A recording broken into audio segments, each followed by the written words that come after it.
outstanding, a world-class vision, a world-class this.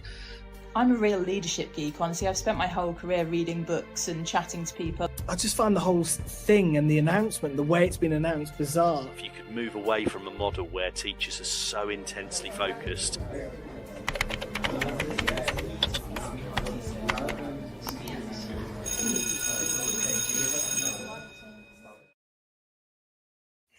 Hello, and welcome to my show.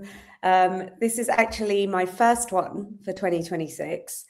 I hope you've all missed the show and Happy New Year, even though we're in February.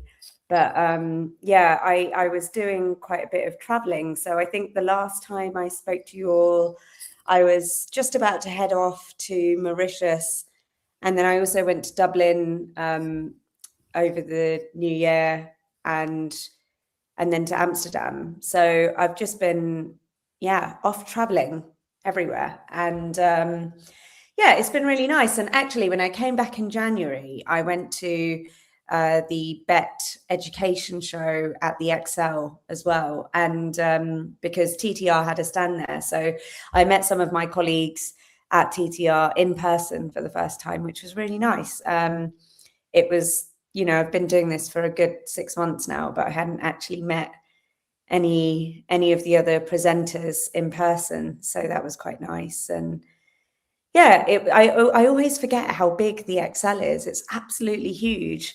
I was like, I'll just come and find the stand. And then I realized like how massive the place is. But it feels like it's been all go because we were wrapping up for Christmas last time we spoke. And now I feel like I've been straight into the flow of term 2. And I think for me, this is the busiest time of year for me, like term 2, between probably, I would say, January and maybe March, April. It's like I've got all the marking from term 1, but all the lecture prep for term 2. So it just feels like a lot of stuff at the same time. But I've been doing it for such a long time that I'm sort of used to it now. And so I've got these 2 big batches of marking to get done at the moment. I know all of you who have lots of marking to do will understand the boat that I'm in. And I've got like lectures and workshops to prepare for.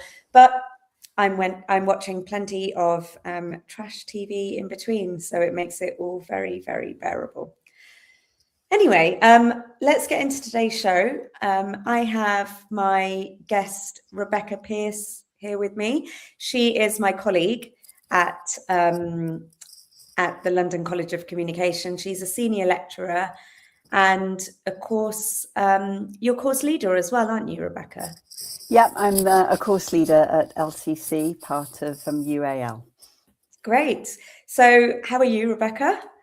I'm fine, thanks, Seema. Yeah, looking forward to a good chat about, we're going to talk about coaching this evening. So one of my favourite subjects. Great. And so I haven't actually seen you this year either. I don't think I've bumped into you since we've come back, but Rebecca and I have, how long have we known each other? Like probably a couple of years, maybe? I think the last couple of years, yes. Yeah. And we've moved in sort of similar circles and we've got similar interests in the higher education field. So that's kind of where our conversations have come from, isn't it? Yeah, absolutely. And I remember I was presenting at the education conference last year and you were presenting right before me. And you were talking about coaching. And that was when I sort of realized that we have this shared interest in coaching, which was great. So where did your interest in coaching come from? And, I think you were working on a qualification in coaching at UAL when you did the presentation. So tell us a bit more about that. Yeah, I mean, I'll go back a little bit in that I'm a former broadcast journalist, so we also share an interest in radio. I love radio and love broadcasting. And I then went into lecturing in journalism. And as you say, I'm now a senior lecturer and the course leader of BA journalism course at LCC. And I think my interest in coaching came first from having been coached. I'd been coached a couple of times during my career, way back when I was still a journalist and was considering a change of career, and also more recently, because we're lucky enough to have a coaching network at our university, so it's available to all staff. So I'd had a coach and sort of seen what it could, how transformative it could be, I suppose, and how useful it could be. And that got me thinking about the parallels between coaching and teaching and how it could apply to teaching. And so I then decided to undertake my own qualification. So I did that through the university because they offer a level 5 coaching professional apprenticeship. So I studied that over about a sort of 18 months period, and finished last summer. So I'm now a qualified professional coach, and a member of the European Mentoring and Coaching Council. And I now can take on coaching clients within UAL. For the moment, I'm just sort of part of that coaching network. But it's also something that I apply to all areas of my work, I would say, both as a line manager and also as a personal tutor and a lecturer. Yeah, absolutely.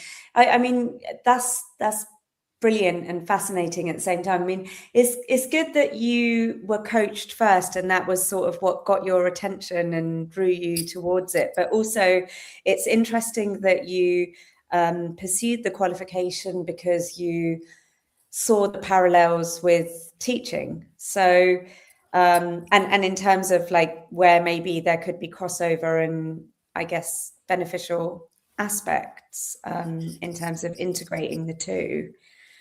Yeah, I actually engaged with the coaching network very recently as well, and I just because I always say this, I'm like, you know, just like therapists need therapists, I think coaches need coaches.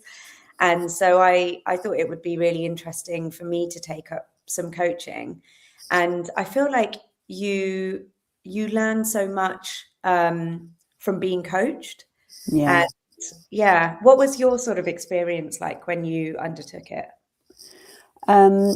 So the experience of being coached, it was really interesting to understand a little bit more about the process and the questioning process, and the way that coaching, I think, hands the onus to the coachee. Particularly the person who coached me, the way that they have been trained and the way that they approached it was that, you know, each session they would say, what do you want to bring to today's session? What do you want to talk about? And I would sort of, you know, mention either perhaps, you know, long-term or short-term goals or things that have been happening at work. And she would say, right, how much time do you want to spend on that? And how much on this? And would try and keep the conversation to time. So almost kind of chairing and keeping you to an agenda. And then we might overspill, and she'd say, well, do you want to keep on talking about this now, or do you want to leave enough time to address the other issue that you wanted to bring?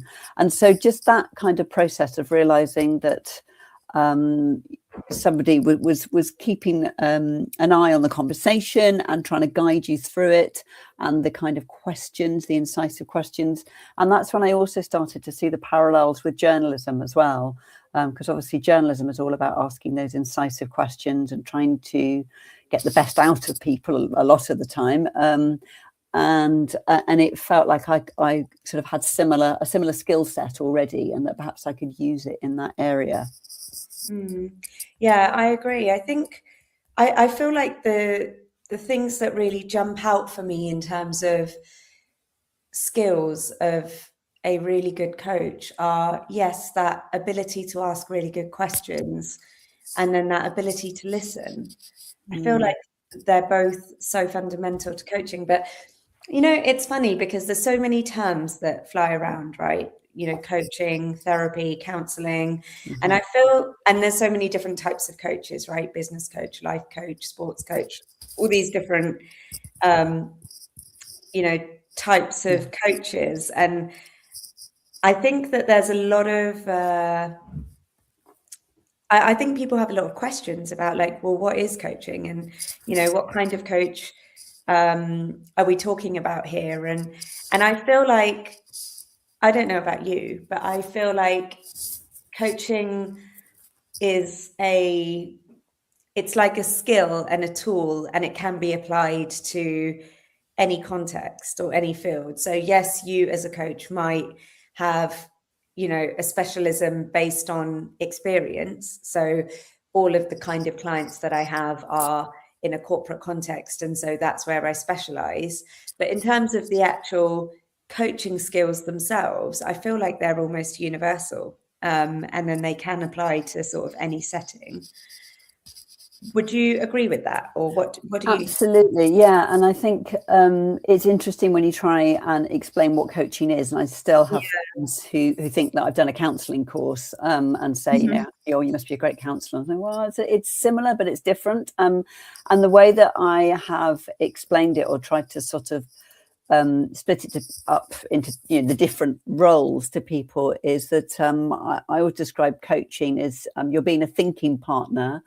And you're giving somebody time to reflect and explore ideas. But there's obviously a lot of listening involved. But I think the main thing is that coaching is forward focused, and it's very, in the context in which we work, it's very non-directive. Obviously, a sports coach, I would expect that they would be telling somebody what to do. In the environment in which we work, it's very important that it's non-directive, that you're not giving advice. And that you're sort of working towards specific goals. So if you were to sort of think about what a mentor would be, and a mentor might be somebody who's not trained, but they may work in a similar role, or a senior role in a similar industry to you, or maybe in a role that you'd like to aspire to. And a mentor might sort of focus on their own advice and their own networks and help with your career advancement. Whereas a coach may not know anything about your particular area or role, but they're just there to ask the questions and to draw out your knowledge and to draw out your self-knowledge as well, and to help with those future goals. And I think sort of in between those is the counselling role, where they're going to be focusing on emotional change. And perhaps with counselling, the focus might be more about past trauma or past events and making sense of those, whereas always try to make coaching as kind of, it's, of course people are going to bring up things that have happened in their past, but the focus should be very much on the future and what you want to get out of the future and the goals that you're working towards. So yeah, that's, I think, how I distinguish between them. Yeah, no, thanks for making those distinctions. I think it's really helpful, because I feel like, yeah, there are a lot of sort of misconceptions around the differences and what coaching is and isn't. And I think, you know, if we bring it back to the context of teaching, I think one of the things about coaching that is so interesting is that you aren't there to provide answers, and you're there to sort of guide the other person to find their own. And I think what's really nice about that is that it creates it takes us away from dependence, right, on the coach to have all the answers for us and to solve all of our problems for us, right? And it reminds us that actually we have all the answers, we just need to have the time and the space to get to them. And I think that is quite interesting if we think about it in an educational context, because I feel like it's really easy to fall into giving students answers. And there's almost like it's already, you know, there's this sort of expectation that because of this like power dynamic or hierarchy, that, you know, the teachers are here and the students are down here, and, you know, the teachers have all the answers and we're the fountain of knowledge, and the students are there to like learn from us. And I think it poses a very interesting question about what is our role. Is it to give all the answers and be that kind of fountain of knowledge, or is it to guide students towards finding those answers out for themselves? Actually, it reminds me of one of my favorite quotes, which I'm going to get completely wrong now. But when I did my own undergraduate dissertation, I remember I started it off with this quote because I loved it, and it was like something along the lines of, the teacher who is indeed wise does not bid the student to enter, their kingdom of wisdom, but it guides them. Oh my God, I knew this would happen. It guides them to the, their own mind, or finding their own answers. I knew this would go so wrong. But basically, it was saying that, it's inviting them to enter the threshold of their own mind. So basically, like, go and find the answer rather than thinking that I've got all the answers and come to me and I will educate you, sort of thing. And I really like that. I think that while it's very tempting for us to give all the answers, I think there's a real discipline in sort of holding back and going and asking a question sometimes, right? And I guess that's what coaching is. It's these insightful questions and leading the student to think a bit more and not become dependent on you for the answers. Because I think when you have a few rounds of that, it starts to create a realization in the person or in the student that actually, I don't really need to ask. I think I can figure this out for myself. Well, that's certainly the goal. And I think it's very, very relevant, everything you've said, to higher education, but can also apply to students or pupils still at school or at college, further education as well. But it is that idea that you want to build resilient students who can be problem solvers. And I think we are all aware, working in this sector, that we're dealing with a lot of anxiety from young people and a lot of perhaps lack of confidence in making their own decisions. And it is tempting to, in those situations, to become the rescuer. And as you say, teachers are used to, or perhaps we're put in that role of handing down the answers, and that there is always a right answer. And of course, as you go through education, you want your students to become independent learners. You want them to find answers for themselves, and you want them to find the answers that work for themselves, particularly when you're thinking about life skills and future careers and how they're going to adapt the skills that they've got. And the students that we have, asking lots of questions about their own futures. We can't possibly have all the answers, but we can help them, I think, to find and discover some of those answers and discover some of those strengths for themselves, just by leading them through some of those questions, and by handing the baton back and saying, well, what do you think? What do you want from this? What do you want to do?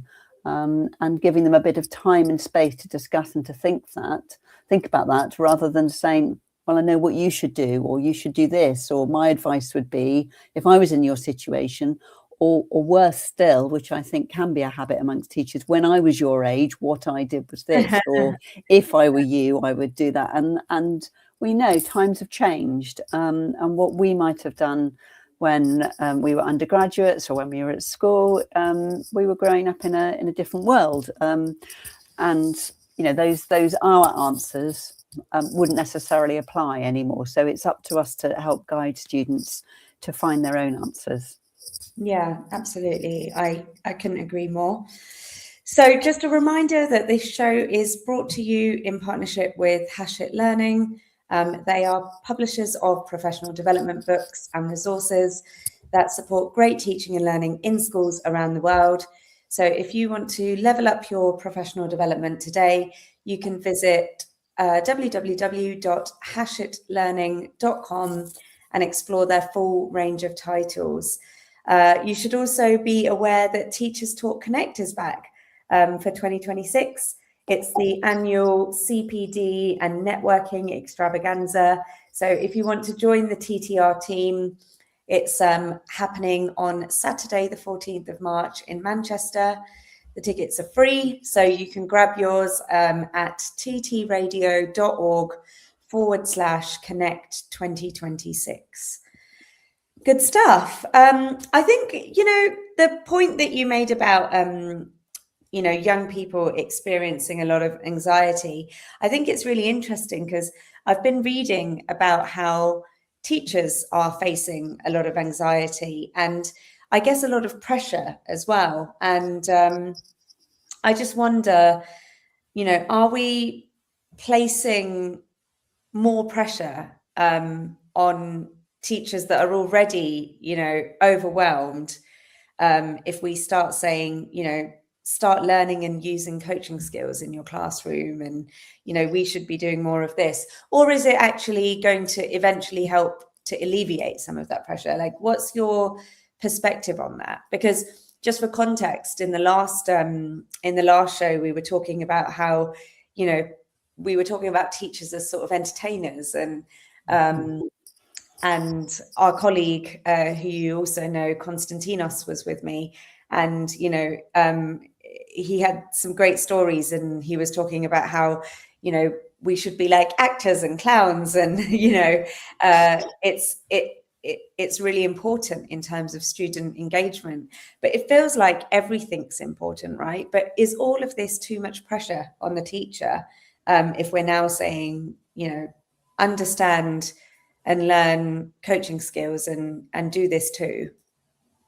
I would really hope that coaching skills, there are some simple techniques that actually I think anyone could integrate into conversations with students that I would hope would take some of the pressure off, because you talked about anxiety and teachers' anxiety and lecturers' anxiety, and that's a very real thing. And I think the anxiety that I have felt and my colleagues have felt in the past is that we're not doing enough and we don't have the answers, and sometimes our students come to us with problems that we cannot solve.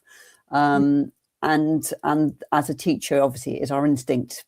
It can feel, you want to solve this, you want to be able to help. But to say to a student, well, look, I don't know, but let's work on this together. Let's think this through.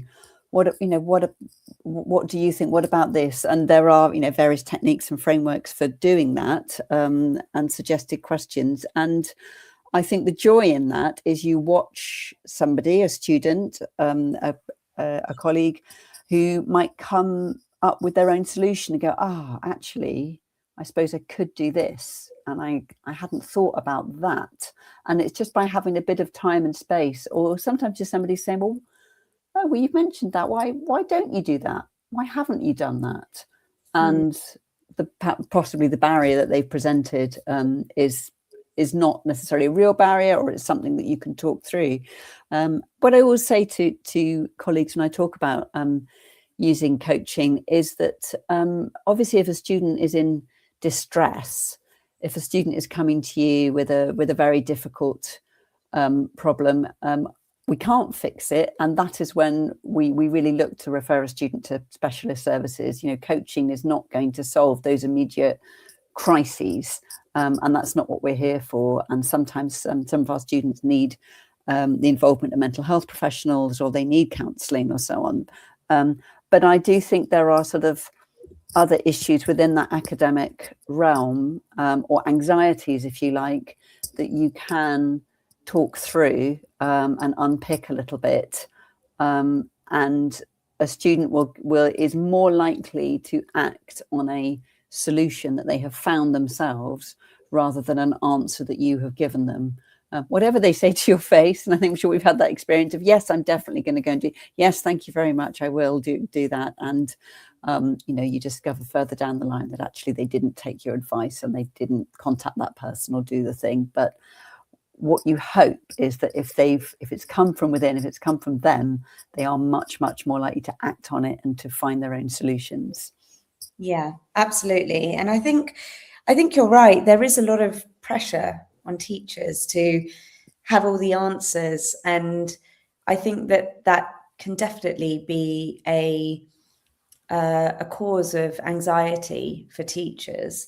And I think you're right that sometimes if you can just sort of have a shared approach and say, okay, well, let's try and explore this a little bit. You know, maybe it's not as simple as a question and an answer.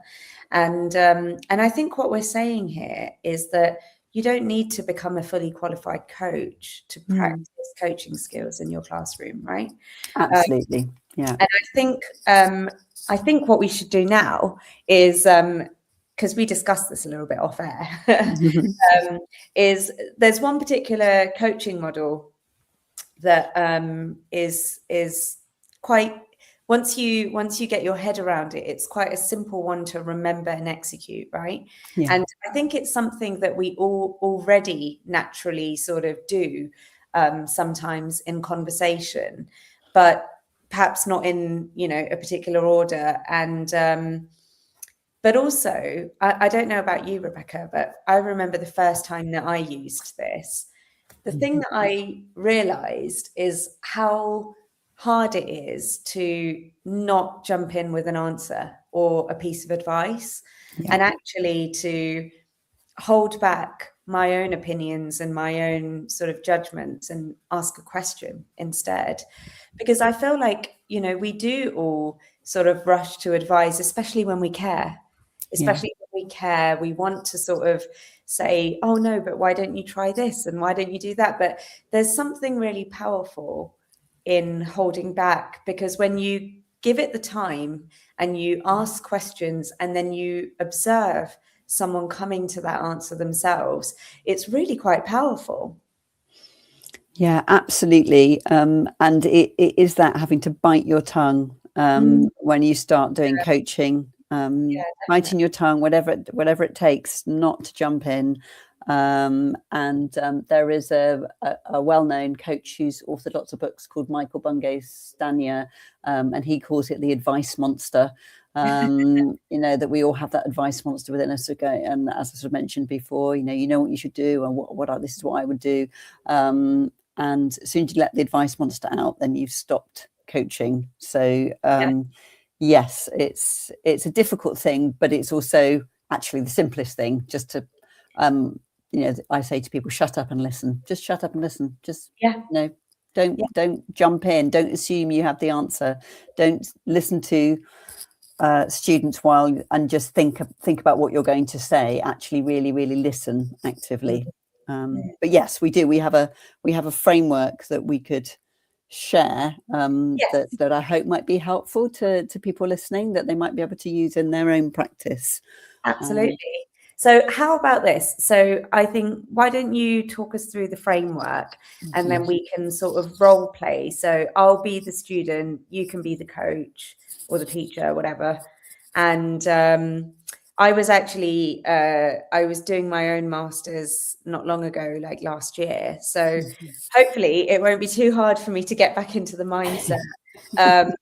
Yeah, I'm not sure how this is going to work out, but let's try it. Let's give it a go and see where this goes. Let's see where it goes and see. Yeah. So we're going to try using the GROW framework, which is very well known within the coaching community, and I think in business as well. You know, and it's something that line managers are often taught to use because it is so simple and so straightforward. It was developed by a man called Sir John Whitmore in the 1980s, and I think originally based on some ideas from sports coaching, but then he took it into that kind of business and that work environment. And the reason it's called GROW is that isn't just the eventual aim. It's also what you are. It's the acronym that tells you what you should do. So the G is for goal. So asking somebody what the goal is. What do they want? The R is for reality. So you have a look at what is actually happening now and examine that. O is for options. So then it's kind of looking and balancing up what could happen, what might the person want to do. And then the W, well, in my use of GROW, it stands for will, as in what will you do next, and how strong is your will to do that. Other people say W is for what next. So what were you going to Oh, do? And other people forward. That's what Yeah. I'm supposed to. Yeah, it's Yeah. interesting. The W represents different things. Yeah, and others say it's But I for think wrap up. it's So the same, yeah. isn't it? Yeah. Yeah. So it's a what do you want? Where are you now? What could you do? What will you do? It's the sort of framework, and we can see this in the conversation we have. As we know, the way you want to be and your current reality can get mixed up, and so it's not a framework is just there as guidance. It's not there as you absolutely have to only talk about the goal and then only talk about the reality. There's a little bit of, there can often be a little bit of flip-flopping around, but it's to try and cover those areas and trying to then, as far as possible in that sort of order, so you are always working towards the what next and what will you do. As long as you kind of keep that in mind, then you just go with your student or your client as to what you do next. And I mean, just as background, this is something I've started to use in personal tutorials with students, and personal tutorials are often only kind of 20 minutes, 30 maximum. And it's talking to students about what they want to get out of the course, what they want to do after the course, anything that they are struggling with, and it can just be quite a useful framework for that. So Seema, I mean, if you were coming to me as one of my students, Can I just add something there as well? Yeah. When I learnt Grow, we actually practiced it in 10-minute segments with each other, and it's amazing that you can actually get through the whole thing in 10 minutes and someone can get to a bit of a realization. So if you're listening to this and you're thinking, but we don't have the time for that, like it can be done in a very compact amount of time. Would you agree with that? Absolutely. You could literally just ask 4 questions. Yeah, it's true. Yeah. There are reams and reams of questions you could ask for each section, or you could just ask one question. And just for a kind of a quick conversation with somebody. Absolutely. Yeah, absolutely. Okay, so I'm going to be the student, right? I don't know how this is going to go, but let's give it a go. So, okay. Do you want to start? Well, what I would generally start with, and I should say this as a trained coach, that normally I would do a little kind of contract at the beginning, and I would assure you that everything that you said was confidential. Now, obviously, that's not going to apply here, Seema, and this is a role play because and we've got people listening. But just to kind of, we will take that as read, that we have sort of contracted a little bit and talked about how we're going to work together. So that I might just say, well, what's going on for you today? What do you want to bring to this session? What do you need to talk about? Yeah, so I'm working on my master's thesis at the moment, and I'm just really struggling to prioritize it. Every week I have this weekly reminder in my calendar. Not reminder, sorry. I've got like scheduled time, to work on it. But because I know in my head that I don't have to, it always gets overridden. But then I think that's going to take me to a place where I'm going to end up with a lot of work to do in a very short space of time. So you've said that you don't have to do it, but what's the end goal here? What are you working towards? I guess just completing my thesis, and I've got to get it complete in the next 2 months. Okay, so we've got a time scale here, and you've got something that you definitely want to achieve at the end of it. So what's the kind of current reality at the moment of your work during the week? How are you organizing that? How's that looking? So I think because I'm teaching, I've got a job and I'm doing this master's degree part-time. I guess that I'm spending a lot of time on my teaching work and then my work outside. And so I guess I'm just never really getting to it. I think there's maybe a little bit of procrastination there as well. I'm just sort of like falling back into my old habits as a student and leaving things to the last minute. Even though I do want to progressively work on it. And I do care about this piece of work, you know, I'm really invested in it, but I'm just struggling to make time for it. Yeah, I was going to ask that about how much do you care about it? How important is it to you to get this done? Yeah, I mean, I guess it is important, but then I suppose as I'm saying that, I'm thinking, well, if it's that important, then why are you not, you know, really putting the time aside? And I guess I'm sort of telling myself that other stuff is more urgent. And yeah, I think maybe because I'm an introvert, I feel like I'm out of energy now. I don't have any energy to give to this. And I think what it is the thesis involves a lot of thinking. And that's the bit that I'm avoiding. I feel like I don't have time to sit down and think about it. Yeah, I was going to ask what the barriers are, and you've brought something up there. So it's about there's something about the thinking time and the sitting and allowing yourself to do that. What else is happening for you with your time? What other demands are there on your time? I guess like, you know, general routine. I go to the gym on a daily basis, or well, not every day, but I try to go at least sort of 4 or 5 times a week. And then, you know, I'm a big fan of sort of healthy eating. So trying to take time to prepare the meals, and I'm not like a, you know, bulk cook in one day kind of person. I sort of, you know, because that's not the sort of stuff that I'm eating. Yeah, I don't know. I think it's all the like work stuff that I'm doing, and then balancing that with, yeah, you know, gym, healthy eating, and whatever else. And then I need a little bit of downtime as well. So I guess it just feels like there's not enough time in the day to get everything done. And the other things you've mentioned, so that are obviously important to you, so gym and healthy eating and having some downtime, and obviously you've mentioned you're working as well. How close will they bring you towards the goal that you've mentioned today? How do they contribute to that? I guess that they just contribute in the sense of like I feel like good food, good mood. And then also with the gym, I feel like when I'm going to the gym regularly, it gives me energy because I feel good about the fact that I've done it. So I think that helps. But then, yeah, I think maybe one of the problems is that all of my energy is there in the morning. So I try and do all the hard things in the morning.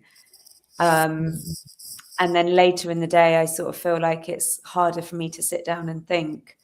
But then I want to sort of do the gym in the morning, and I want to do all my hard work in the morning. But then the morning isn't, you know, it's limited. So, you know, you told me that your goal is that you really want to get the thesis finished, and you've got that 2-month deadline.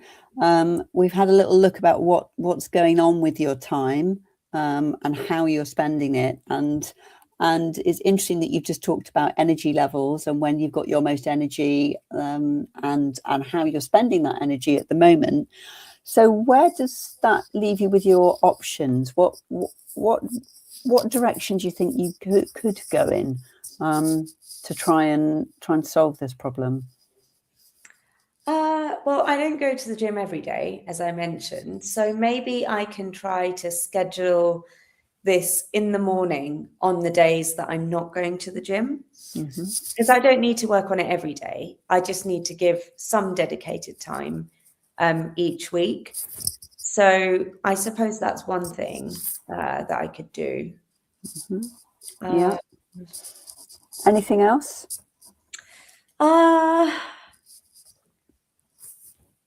What else could I do? Maybe, well, because I guess there's a lot more than just the thinking. The thinking is one part, but then there's the writing and all of that as well. So maybe I just need to break the tasks up a little bit better and say, okay, I can do the thinking on the morning I'm not going to the gym, but then in terms of other progress towards it, I can try to do that. you know what I could do when I'm at work and I finish, I could stay on at work actually, and I could do it there, because I think the problem is when I travel back and I get into the house, that's when I struggle to go, right, now let me sit down and get into like focused mode again. Whereas I think if I'm already at work, I finished at, I don't know, 4 o'clock, I could easily stay till 5 because I'm already in the zone of working.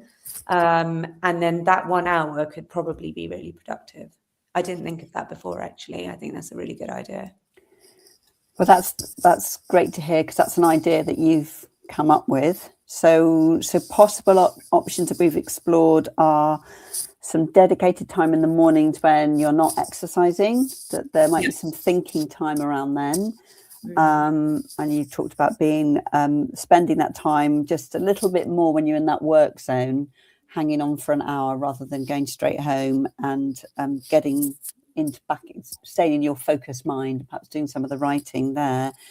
So how committed do you think you are to giving those options a go? Oh, that's a good question. Yeah, it's sort of holding me accountable a little bit. Yeah, I think I could really commit to the. Well, I mean, I think they're both. I think I could commit to both of them. I feel like they're both realistic options that would work, because I know my whole schedule and I know where my barriers are and where my hang-ups are. I think they're both things that I could realistically execute. And yeah, I think I am committed to them. I'm at least committed to trying. So if I checked in with you in a month or so, next time we have a chat, you're hoping that would that be okay to kind of report back and see how it's going? Yeah, absolutely. Like, I think that will probably be helpful, actually, because they'll hold me accountable. Okay, well, I'm going to step out of coach mode, see if I can step out of student mode. I wonder how you found that from a sort of student role play point of view. Yeah, I think what was really interesting there was when you asked me the question about how committed are you, and you know what, I sort of couldn't. It did something there, right? Because firstly, it made me realize that I can't just talk. I've got to do something as well. Like, it's all great coming up with these ideas and solutions, but you've got to act on it as well. Yes. So it put that into a different category in my brain, where I went, yeah, well, you're saying it, but are you actually going to do it? And then I think as I talked through how committed I am, I realized that because I had come up with them, I could completely see them happening. Whereas if you had perhaps suggested something to me, I might already have 5 reasons why that's not going to work. But because I had come up with these ideas, I knew that they could work, because I came up with them with all of my circumstances in mind, which you perhaps wouldn't be privy to. So, yeah, I think it really cemented the fact that when someone comes up with the solutions or options themselves, they're much more likely to actually go through and carry them out and follow through with them, which I think is really quite powerful. It's funny, Rebecca, because I didn't know how that was going to go just now. But I think it just reinforces the power of that model, which is so simple, but yeah, you can stumble upon things even now, right? Like we've been using this for, a good few years, but you can still use it and it can still surprise you. And there was a moment just in our conversation, and it was obviously a bit of a whistle-stop tour through the GROW model, but there was just a moment where you paused, and I do realise that dead air on radio is a terrible thing, but I wanted to allow that pause to happen, because that is the thinking time, and that's when people will go, oh, do you know what? Actually, I could do this. Oh, yes. And that's when they have that light bulb moment, which is what you're looking for. And you picked up on a point there, which is that I think we are actually all naturally resistant to taking other people's advice. Yeah. And I'm sure we see that in all walks of life, that when somebody says, you've got to watch this Netflix program, it's brilliant, you've got to read this book. And I'm sure there's lots of us who at that moment sort of recoil, and that becomes the one Netflix show that we will never watch and the book that we will never read, because there's something about it being thrust upon us by somebody else. And I'm, there's obviously some work to be done there in psychological studies about why we have that reaction. But I do think that it just proves that if I were to say to you, well, why do you have to go to the gym every morning? Why don't you not go? Why don't you? Then that brings my own judgment, my own opinion into it. You're going to be naturally resistant to that. Yeah. Because I'm going to feel like you don't understand my relationship with that. And, okay, you can say that, but it's very easily, but you don't understand, the importance of that for me. So you're absolutely right. There's so many things, aren't there, here? And did you feel at any point that you wanted to sort of jump in and advise? Yeah, absolutely. And as soon as you start sort of saying all the things you've got to do, and if somebody's bringing that situation where they're like, well, I've got this really big academic piece of work to do, but I've got to prepare my meals, and there's part of me going, no, you've got to get your thesis done, but saying that is not going to help, and that's not the way that you would approach it. And that's you looking at your own options rather than me, I could say, thrusting an opinion on you. So it makes you shut up and listen, which is sort of what I was saying. And I really liked the point that you made about the pause and the dead air, because I think that is the point where you have to not jump in and allow your coachee or your student to sit in the silence, because that's where all the thinking happens. And but we're so uncomfortable with silence and dead air that we feel like we need to fill it. Yes. But that's where all the kind of magic happens, isn't it? Absolutely.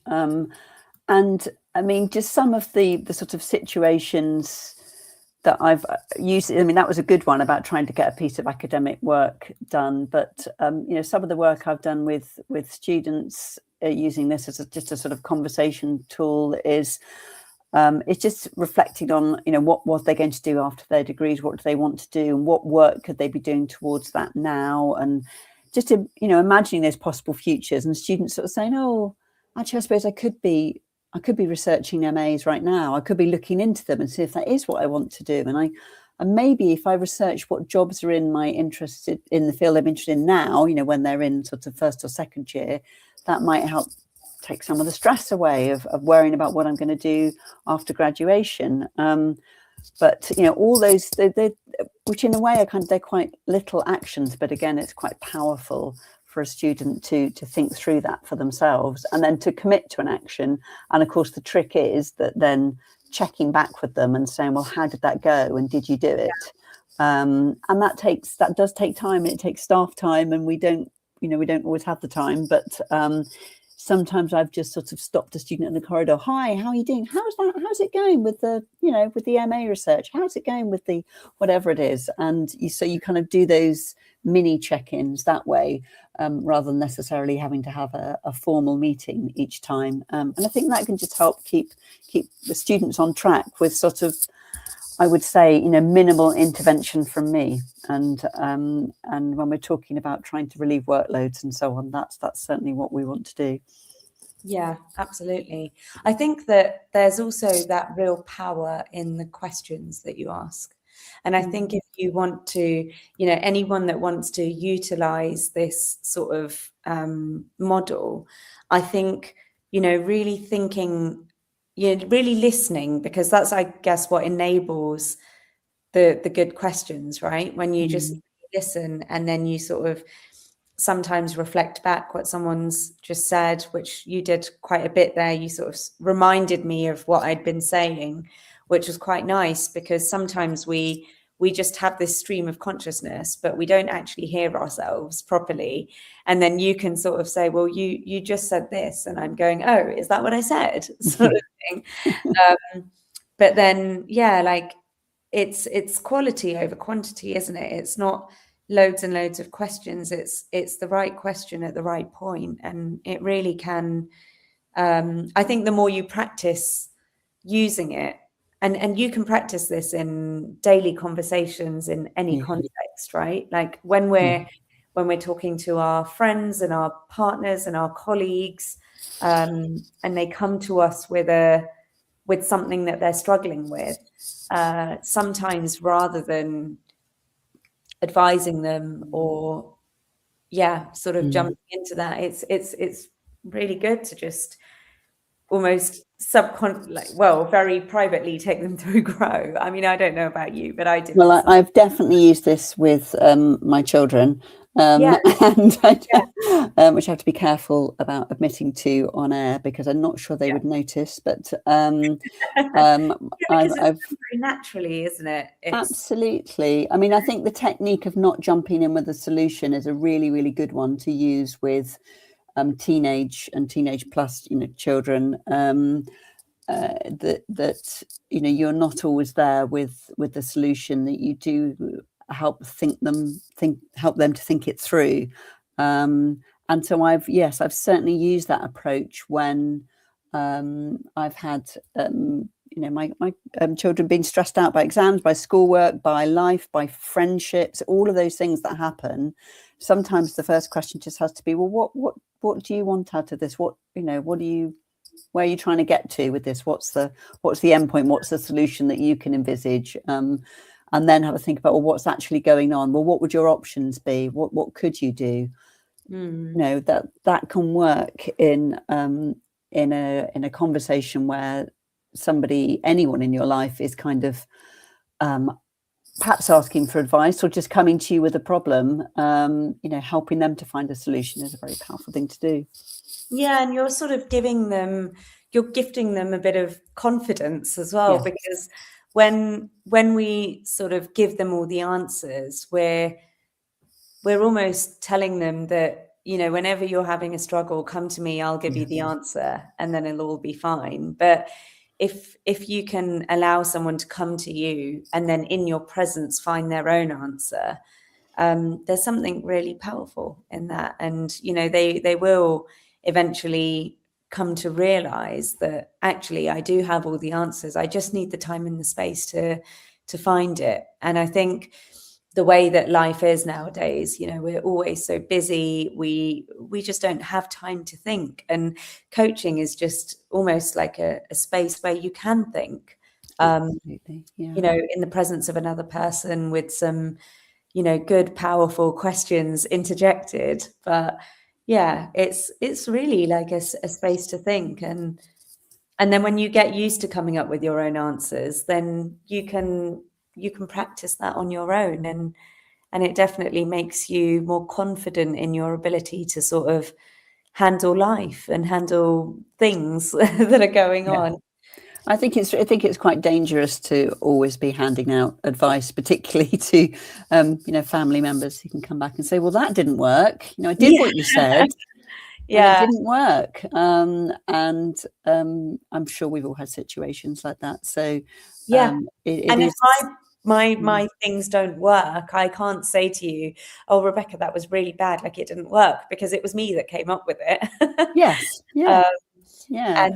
But then it's just a safe space, and you can go, okay, well, maybe let's consider what the other options are. Why don't we try those? Yes, absolutely. I mean, you can keep doing this. If we'd had another meeting, months down the line, and you said, what, I'm just not sticking to it. It's not working. So then we'd have to say, well, why isn't it working? Why isn't it working? What else could we do? What might work? What changes do we need to make? Because in the end, the goal hasn't gone away. The goal is still there. So it's kind of what motivates people towards that goal, and what motivates them to act towards it in the end, what they think will work for them. Yeah, I completely agree. So just a reminder that this show is brought to you in partnership with Hachette Learning. They are publishers of professional development books and resources that support great teaching and learning in schools around the world.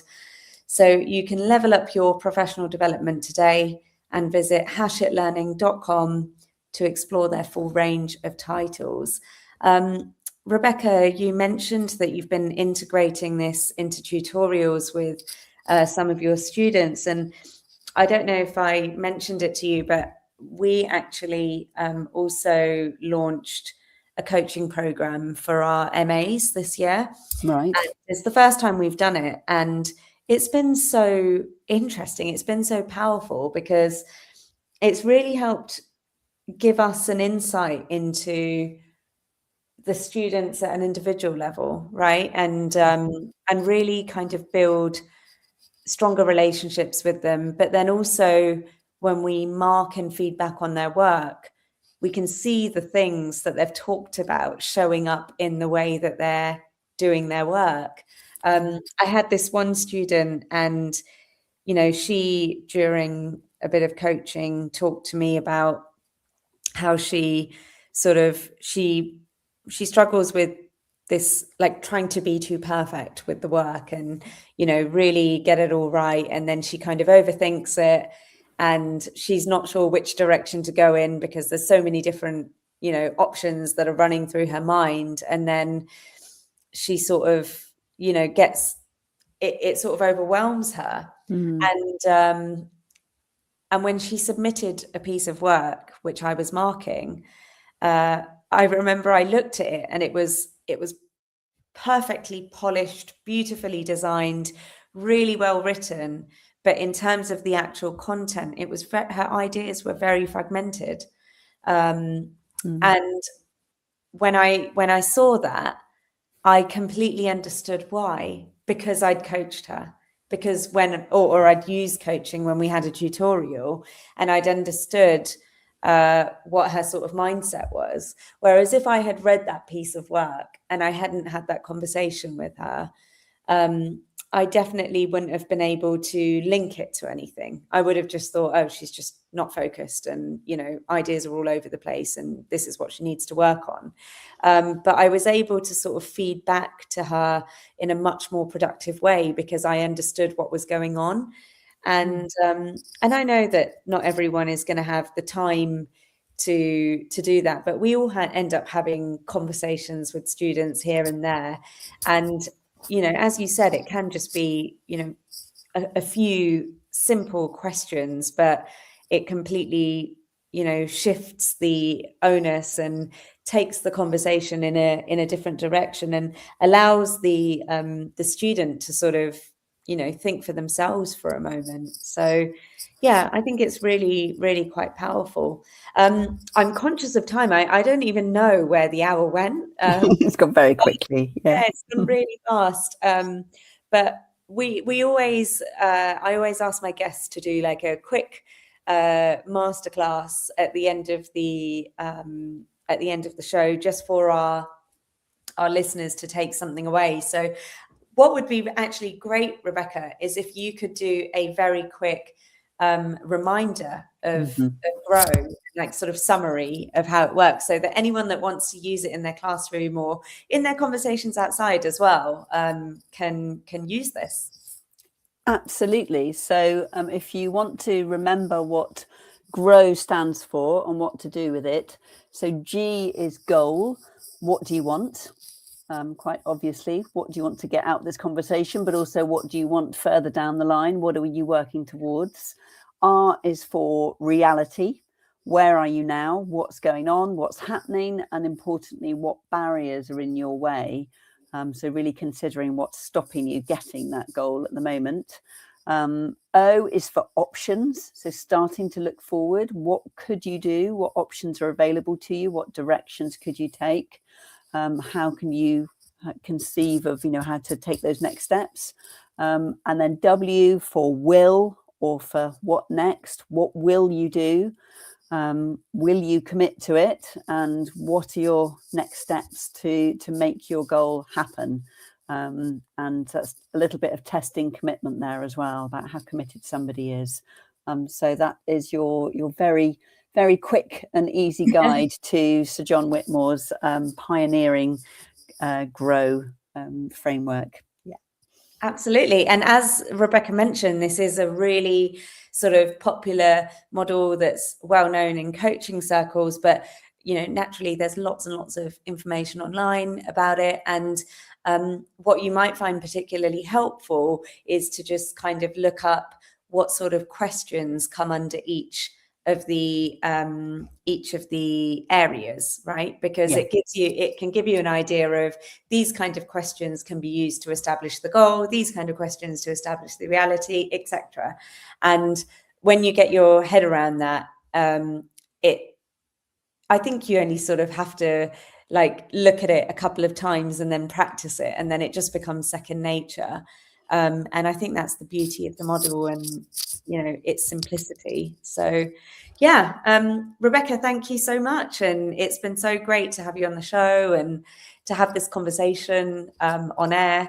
I feel like we've just had this conversation, over lunch or something, but it's just flown by really quickly. And thank you for all of your insights and for joining us. Well, I shouldn't have said lunch. It's like 10 o'clock now, isn't it? Thank you, Seema. I've really enjoyed it. Thanks so much. No worries. Okay. Good night, everyone. And I will see you or speak to you on the next show. Outstanding and world-class vision and world-class this. I'm a real leadership geek, honestly. I've spent my whole career reading books and chatting to people. I just find the whole thing and the announcement, the way it's been announced, bizarre. If you could move away from a model where teachers are so intensely focused.